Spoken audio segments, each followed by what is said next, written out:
Olá, meus amigos. Deus abençoe todos vocês. Que o Espírito Santo, o Espírito de Deus, o Espírito da paz venha trazer essa paz para dentro da sua vida, dentro de você, para a sua alma e através de você para as demais almas no seu convívio social e familiar. Eu gostaria de dividir com vocês um pensamento bíblico, que, aliás, foi um pensamento que Deus deu para Salomão. Salomão, você conhece bem, foi o homem mais rico na face da terra. Foi o homem mais sábio na face da terra. Foi o homem que não faltou absolutamente nada, nada na sua vida, nada. Tudo o que os seus olhos queriam, ele satisfazia. Não houve uma coisa sequer que os seus olhos vissem que ele não tivesse para si, não o consumisse, digamos assim. Então, você pode imaginar como Salomão era.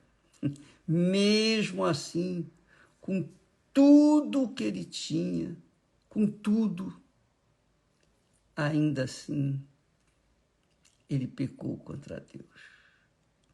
Ele se revoltou contra Deus, digamos assim. E ele já, na sua velhice, quando se converteu, ele disse as seguintes palavras: tudo isto vi nos dias da minha vaidade. Quer dizer, apesar de ser o que era, o mais rico, o mais poderoso, não houve ninguém mais rico, não houve ninguém mais sábio, não houve ninguém que realizasse tudo o que seus olhos desejavam do que Salomão. Salomão era como Adão e Eva no paraíso. Tinham tudo. Não faltava nada. Não faltava absolutamente nada. Eles tinham do bom e do melhor, porque não havia o pecado. Mas depois que o pecado foi gerado, então veio a morte. Antes de haver pecado, o homem vivia digamos assim, em toda a sua glória aqui na terra. Não havia pobreza, miséria, injustiça, maldade, inveja, nada disso. Tudo era perfeito. Até os animais eram perfeitos. Faziam companhia a Adão e Eva. E não havia ferocidade, não havia maldade. Mas vai fazer o quê? As pessoas pensam naturalmente, poxa, se eu tiver dinheiro eu vou ser feliz. Feliz coisa nenhuma. Salomão diz que quanto mais a pessoa tem, mais problemas ela arranja para si. Você sabia disso? Na sua sabedoria, ele disse, quanto mais a pessoa tem, mais ela vai sofrer, mais ela vai angustiar a sua alma. Mas ele disse assim, um texto que eu achei que você gostaria de saber. Tudo isto vi nos dias da minha mocidade. 2 pontos. O que ele viu nos dias da sua vaidade, melhor dizendo, não mocidade? Tudo isto vi nos dias da minha vaidade, concupiscência, a soberba da vida, concupiscência dos olhos, concupiscência da carne, etc. Tudo isto vi nos dias da minha vaidade. há justo que perece na sua justiça, que sofre na sua justiça. E há ímpio que prolonga os seus dias na sua maldade. Ele viu isso, ele observou que havia justos que pereciam na sua justiça, assim como havia ímpios que prolongavam os seus dias na sua maldade. E isso, obviamente, você há de pensar, isso não é justiça. Se Deus é justo, como é que deixa acontecer isso? O justo perece na sua justiça? Salomão diz que há justo, não está dizendo que o justo perece na sua justiça, não. Ele está dizendo que há justos que perecem na sua justiça, assim como também há ímpios que perecem ou que prolongam os seus dias na sua maldade. É uma injustiça, mas ele viu isso. Ele viu essa discrepância na sua época. Mas, graças a Deus, graças a Deus que Deus nos tem dado tribulações.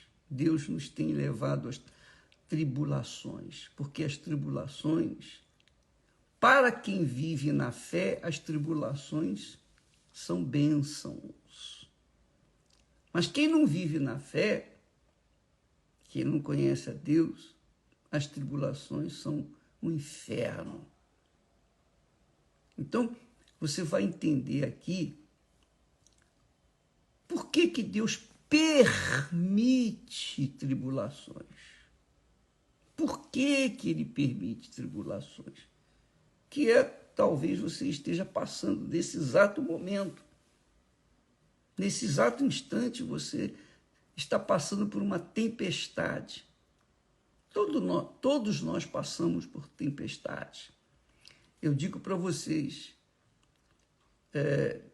os dias que eu tive mais envolvimento, os dias que eu tive, que estava em lua de mel com Deus, digamos assim, foram nos dias atribulados. Paradoxalmente, essa é uma realidade.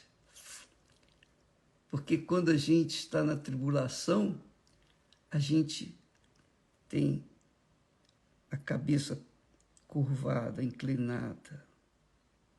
Mas quando a gente não tem tribulação, a gente está nadando de braçada, está tudo indo muito bem, a gente folga, a gente relaxa. E aí é que está o perigo. Quando o diabo foi falar com a Eva, ele escolheu o momento em que ela estava sozinha, não quando ela estava junto com Adão. Ele esperou Eva ficar sozinha, porque sozinha seria mais fácil vencê-la. E foi o que aconteceu. Então, amiga e amigo, às vezes quando a gente está relaxado, aí é que está o perigo. Aí é que mora o perigo. Porque as ideias, os pensamentos, as imaginações começam a vir sopros do inferno. E normalmente a pessoa acaba se entregando. Veja só, por que eu digo, e a Bíblia ensina que as tribulações são bênçãos e você deve aproveitá-las, especialmente agora. Bispo, você não sabe o que está passando comigo. Mas eu já passei também muitas. E nem por isso morri, nem por isso eu deixei a minha fé. Olha só, O apóstolo Paulo, agora vamos lá para o Novo Testamento. O apóstolo Paulo, dirigido pelo Espírito Santo, escreve para os cristãos romanos, aqueles cristãos recém-convertidos na época dos imperadores, especialmente Nero, um dos Neros. Ele diz assim para aqueles cristãos que tinham tido experiências com o Senhor Jesus, tiveram um encontro com o Senhor Jesus. Ele diz assim, presta atenção, hein, amiga e amigo. Lá no capítulo 5 da carta aos Romanos, a igreja de Roma.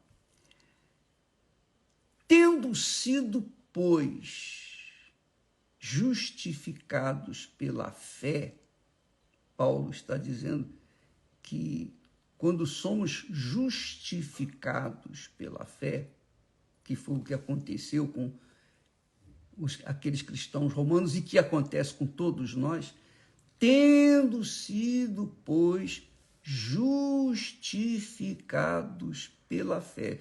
Justificados pela fé significa, amiga e amigo, que a pessoa foi perdoada pela sua fé no Senhor Jesus Cristo. Ela estava perdida nos seus delitos e pecados. Ela estava morta para Deus. Ela estava morta, separada de Deus. Mas ouviu a palavra de Deus, atentou para as palavras de Deus e entregou a sua vida para Jesus. Creu no Senhor Jesus, se arrependeu dos seus pecados, foi batizada nas águas, recebeu o batismo com o Espírito Santo. Então, ela foi justificada perante Deus. Quer dizer, os seus pecados desapareceram, foram banidos. Ela estava limpa, então ela foi justificada, quer dizer, absolvida pelo próprio Deus. Isso, quando acontece, ele diz aqui, temos paz com Deus. Quando nós somos justificados pela fé no Senhor Jesus, não é pela frequência na igreja, não é pela religiosidade da nossa parte, muito menos pelas boas obras de caridade. Não, nós somos justos diante de Deus por causa da fé no Senhor Jesus Cristo. Quando cremos que o sacrifício dele foi válido para nós, quando assumimos a nossa fé no Senhor que morreu por nós, morreu sem pecado, para poder carregar o nosso pecado, para tirar o nosso pecado, apagar o nosso pecado. Ele teve que assumir o meu pecado para que eu pudesse ser justo diante de Deus. Porque ninguém é justo diante de Deus. Todo ser humano nasce na injustiça. Todos pecaram. Todos pecaram. A Bíblia fala que, como por um homem entrou o pecado no mundo, também por causa desse pecado entrou a morte, separação de Deus. Assim também, como a morte passou para todos os homens, por isso todos pecaram. Então todos precisam dessa fé no Senhor Jesus para terem os seus pecados perdoados, para serem justos diante de Deus. Deus é o juiz dos juízes, Senhor dos senhores. Para que você seja justa, justificada diante dele, alguém pagou o preço pelos seus pecados, foi Jesus. Se você crê nele, no Senhor Jesus, quando a pessoa crê no Senhor Jesus de verdade, com sinceridade, não meia boca, não é porque frequenta a igreja, não é porque foi batizada nas águas, que que teve os seus pecados justificados, não, mas porque morreu para o mundo, morreu para as concupiscências desse mundo, as concupiscências da carne, as concupiscências dos olhos, para subir para as vaidades da vida deste mundo. Então, quando a pessoa verdadeiramente assume uma crença, uma fé, um compromisso, uma aliança, um casamento com o Senhor Jesus, então ela é justificada. Então diz aqui, tendo sido, pois, justificados pela fé, não pelas boas obras, mas pela fé. Tendo sido, pois, justificados pela fé, temos paz com Deus. Temos paz com Deus por nosso Senhor Jesus Cristo.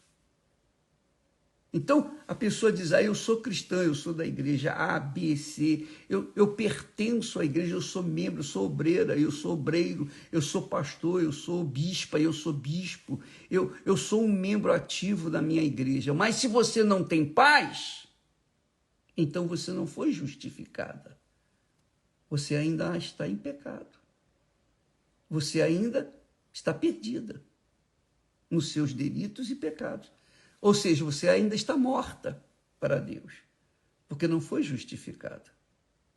A justificação somente acontece quando há uma fé sólida, concreta, palpável, visível. Quando a pessoa tem uma fé no Senhor Jesus Cristo, de acordo com o que está escrito, uma fé prática, então ela tem paz com Deus. Deus é o Pai de nosso Senhor Jesus Cristo. Então, ela tem paz com Deus por causa de que aquela pessoa teve a fé, a entrega da vida para o Filho dele, Jesus. Por isso diz, tendo sido, pois, justificados pela fé, temos paz com Deus por nosso Senhor Jesus Cristo. Quem tem essa paz interior, com certeza, vai ter problemas no lado de fora, que são as perseguições, os ódios, as invejas, dor de cotovelo que muita gente tem, por causa de você ter paz com Deus. Você é feliz. Você é feliz pessoalmente. Você é feliz. Ainda que o seu marido, a sua mulher, os seus filhos, seus pais, seus entes mais queridos não sejam felizes, mas você é feliz. Que coisa gloriosa. É muito forte isso. Então, preste atenção, isso é muito glorioso. Nós temos paz com Deus, com o Pai, por causa de crermos, termos a nossa fé viva, atuante, prática no Senhor Jesus Cristo, o Filho dele. E é claro, quem não crê no Filho, como é que o Pai vai justificar? Como é que o Pai vai absolver? Não tem como. Você seria capaz de uma pessoa bate à sua porta e diz assim, olha, dona fulana, seu fulano, olha aqui, eu vim aqui no nome do seu filho, da sua filha. Eu queria que a senhora me ajudasse aí, me desse um prato de comida, por exemplo. Eu perguntaria, você seria capaz de negar? Não, porque veio em nome do seu filho ou da sua filha. E você, claro, imediatamente você vai atender essa pessoa. Mas, se a pessoa vem por si mesma, sozinha, um moribundo qualquer, da vida, bate a porta e diz, me dá um prato de comida, você pode dar, como você pode não dar. Você pode ficar com medo, você pode não olhar naquele buraquinho da porta e verificar que não é pessoa conhecida e nem abrir a porta. Mas, se você é uma pessoa de Deus, você com certeza vai entender se alguém bate a sua porta e diz, fulano, dona fulana, o seu ciclano, olha, eu vim aqui no nome do seu filho fulano, o Ricardo, a dona Maria, etc. Enfim, você imediatamente vai atender aquela pessoa, não é verdade? Pois a mesma coisa acontece com Jesus, ou com as pessoas que creem nele, no Senhor Jesus. Nós somos justos diante de Deus pela fé no Senhor Jesus. Você estando em Jesus, casando com Jesus, sendo um com o Senhor Jesus, então você vive na fé e, consequentemente, você tem a paz de Deus dentro de você. Aí você vive muito bem dentro de si. A sua alma está em paz. Não há ansiedade, não há preocupação ou preocupações que fazem você perder a noite de sono, nada disso. Não há aquele medo, não há aquele terror. Você não perde a sua paz, porque o nosso Senhor Jesus, você está no nosso Senhor Jesus Cristo. Você está em Jesus. E quem está em Jesus, nova criatura é, está escrito. Nova criatura é. O passado morreu, ela está em paz. Quem está em Jesus, Jesus é a paz, ela está em paz. Então, o texto é interessante, eu gosto desse texto, muito, mas muito mesmo. Aí ele diz, tendo sido, pois, justificados pela fé sincera, temos paz com Deus por nosso Senhor Jesus Cristo. Ponto e vírgula.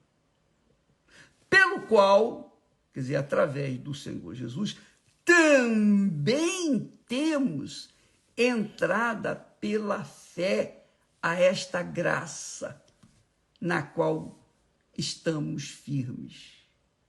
Quer dizer, nós temos entrada pela fé a esta graça, quer dizer, a qualquer momento do dia, da noite, qualquer situação, você tem entrada na presença de Deus, porque as portas, ou a porta do trono do Altíssimo, está sempre aberta para os filhos. Você pode falar com ele em casa, no trabalho, na igreja, na rua, na condução, no momento de perigo. Qualquer momento que você estiver, você está com ele. Você pode entrar na presença dele. Aí ele diz, e nos gloriamos na esperança da glória de Deus. Quer dizer, que se você vive pela fé no Senhor Jesus, você tem paz com Deus, com o Pai. E você vive nesta graça. Você vive, é de graça, é de graça. É um favor que Deus faz para nós, imerecido, porque nós cremos no Senhor, no Filho dele, o Senhor Jesus Cristo. Mas não somente nisso. Ele diz assim, e nos gloriamos, olha só, na esperança da glória de Deus. O que é a esperança da glória de Deus?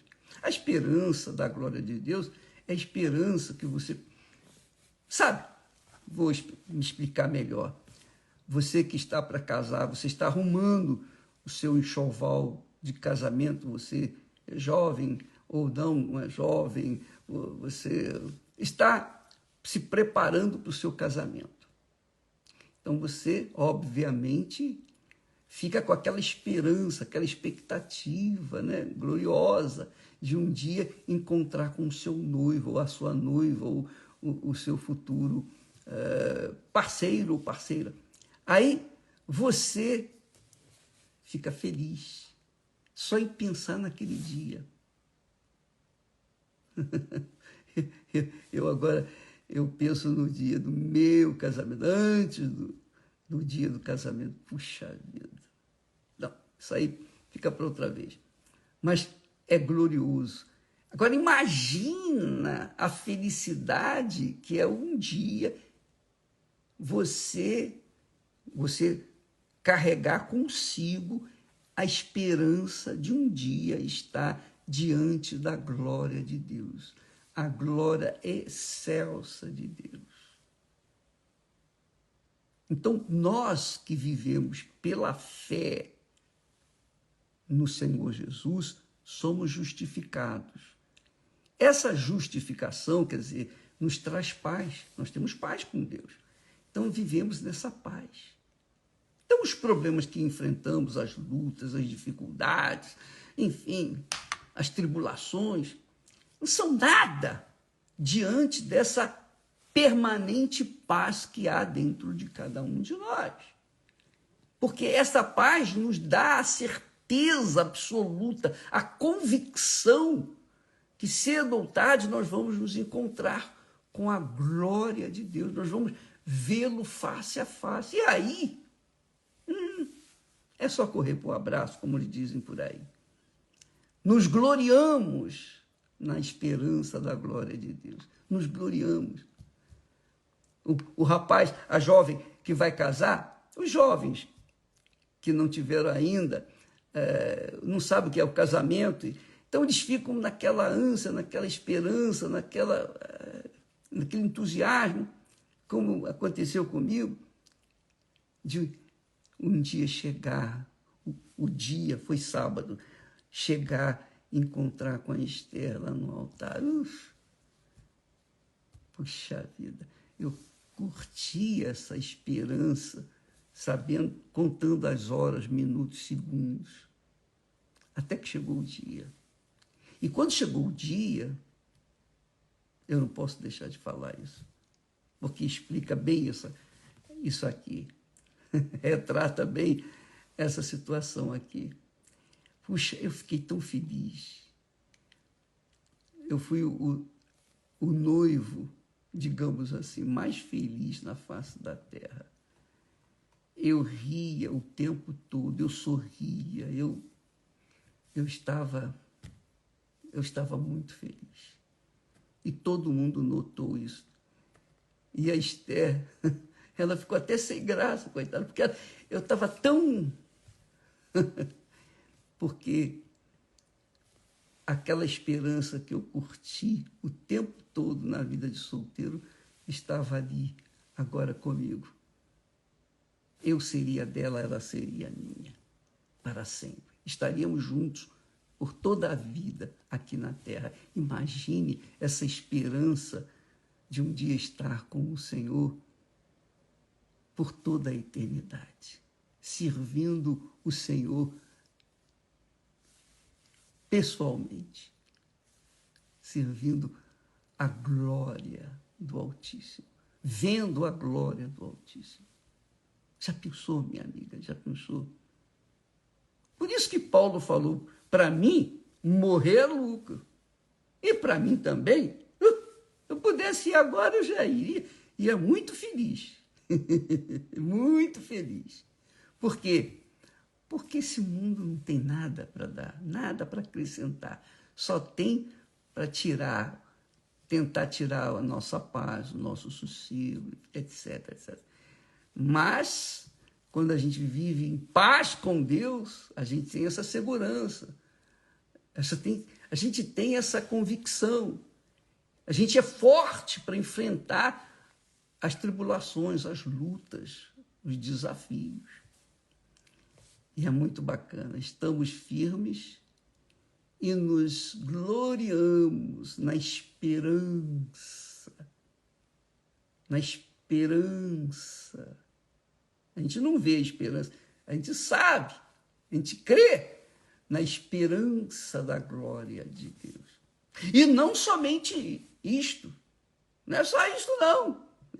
Já é suficiente, mas não é somente isso não. Ele diz assim, mas também nos gloriamos nas tribulações. Também nos gloriamos nas tribulações. Quer dizer, nós não nos gloriamos apenas naquele futuro eterno da glória de Deus, de estar diante da face do Altíssimo, do Criador, do nosso eterno Pai. Mas também nos gloriamos nas tribulações. Amanhã vamos falar mais a esse respeito. Você deve pegar a sua Bíblia e ler esses primeiros 5 versículos do capítulo 5. Então, Romanos, capítulo 5, versículo 1 até o 5. Leia com sossego. Não leia correndo, não. Não tente ler como se estivesse lendo um livro de romance ou de aventura e você quer saber logo o final. Não faça isso, não. A palavra de Deus, você tem que comê-la, saboreá-la, cada uma. Até mesmo as vírgulas você tem que dar uma pausa. Porque é muito gloriosa. É um alimento sólido para a sua alma.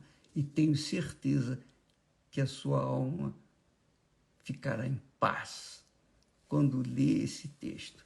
Romanos, capítulo 5, de 1 a 5. Leia esses 5 versículos, porque é sobre isso que nós vamos continuar falando amanhã. Deus abençoe a todos e até amanhã em nome do Senhor Jesus. Amém.